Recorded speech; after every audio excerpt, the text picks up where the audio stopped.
Steve, you're an authority on curating content. You just wrote a big book about it.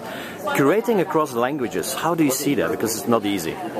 So languages are a fascinating space. Now, one of the things you're seeing is this whole community-based translation thing that's going on. And, translation used to be the roadblock from one language to another. You had, something would get published in a language and the publisher would say, well, we're only going to translate into 3 languages.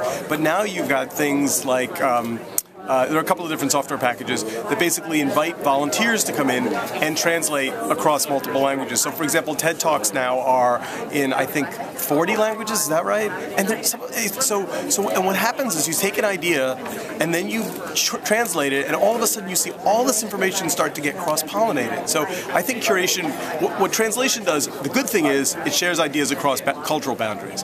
The bad thing is it further amplifies the amount of noise. It means there's way more information out there, not just in one language, but now in multiple languages. So curation becomes more important as an idea has multiple languages, because all of a sudden you need to know in Brussels not just that this was English and it was translated, but also that it's actually interesting and germane. And so somebody from your community needs to say, not only was this translated, but it actually matters in this part of the world. And how do you translate? Is it automated? Do you rely on human pig farms to do it? What is the best way for a curator to grasp that quality of translation? Because an idea can easily be distorted when it's translated wrongly.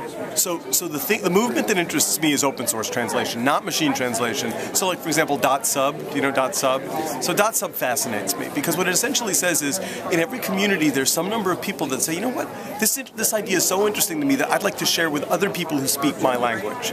And because I'm able to be bilingual, whatever the cross border is, I'm going to then share it with my community. So I'm not a fan of machine translation. I think it tends to make mistakes, and I want it to be contextual. And the nice thing about community translation like .sub is when 4 or 5 people translate the same piece of work, you get a chance to say, you know what, of these 4 translations, this is the one that seems the most valid, so the best work rises to the top. But not the content farm version.